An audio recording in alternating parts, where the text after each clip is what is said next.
da reflexão de hoje se encontra no livro de Salmos, capítulo 11, versículos 3 e 4, e nos diz assim: O que pode fazer a pessoa honesta quando as leis e os bons costumes são desprezados? O Senhor Deus está no seu santo templo, o seu trono está no céu. Ele vê todas as pessoas e sabe o que elas fazem. A pergunta de Davi não seria a nossa também? O que fazer quando a doença chega, um filho sofre ou a morte nos assalta? O significado de fundamento no dicionário são dois. Da construção, o dicionário define como base, alicerce. E o outro é figura de sentido, conjunto de regras básicas de organização e funcionamento de uma instituição, estabelecimento, etc. E muitas vezes nós podemos nos sentir como Davi. Nesse contexto do Salmo 11, Davi estava sendo perseguido por alguns inimigos. Ele havia sido ungido como rei da nação de Israel, mas ele ainda não assumira o reinado, porque havia outro rei em seu lugar. E este outro rei havia mandado alguns inimigos a fim de matar Davi, para que ele não assumisse o trono. E Davi pode ter se sentido muitas vezes como nós nos sentimos, com os seus alicerces abalados. E é sobre isso que nós vamos falar hoje, quando os fundamentos estão sendo destruídos, abalados. Mas Davi, ao invés de deixar que a dúvida assaltasse o seu coração, ele declara neste salmo: o que pode fazer a pessoa honesta quando as leis e os bons costumes estão sendo desprezados? Ele indaga isso. Em outra versão diz assim: quando a lei e a justiça, que são os alicerces da sociedade, são destruídos, o que pode fazer o justo? Davi não podia fazer muita coisa contra aqueles que queriam matá-lo, mas uma coisa ele podia fazer. E foi isso que ele declarou no versículo 4 deste salmo que eu acabei de ler: confiar em Deus.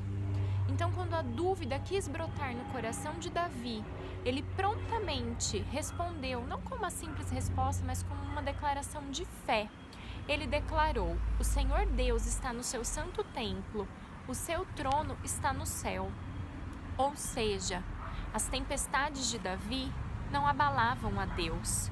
O que abalava Davi não abalava o Senhor, e Davi teve convicção nisso.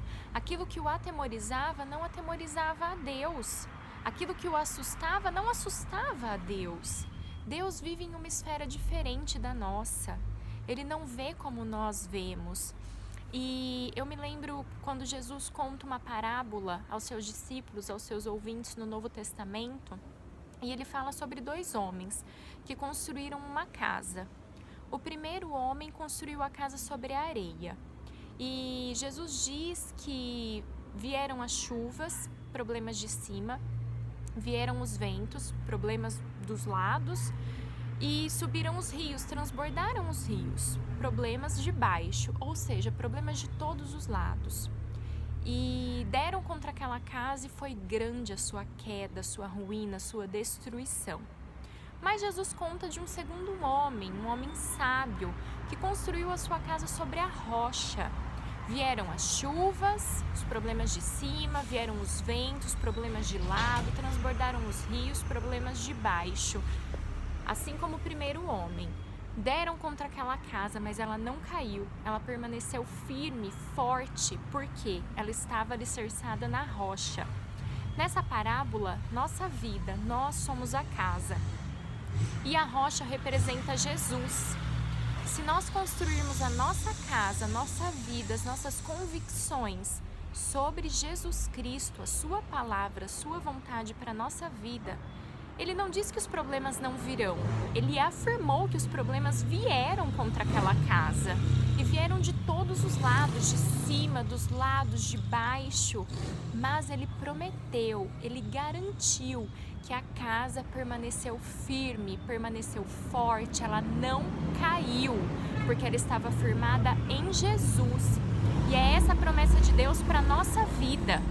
Construamos a nossa casa sobre a rocha que é Cristo, sobre o firme fundamento, sobre o firme alicerce que é o Senhor Jesus. E quando as intempéries da vida chegarem, porque elas vão chegar, elas chegam, elas estão aí, elas estão aqui Agora, o tempo todo, acontecem situações que querem nos abalar, mas se nós estivermos firmados sobre a rocha, não seremos abalados. Porque o Senhor está no seu santo templo, o Senhor está no céu. Ele não se abala com os nossos abalos. Que Deus te abençoe.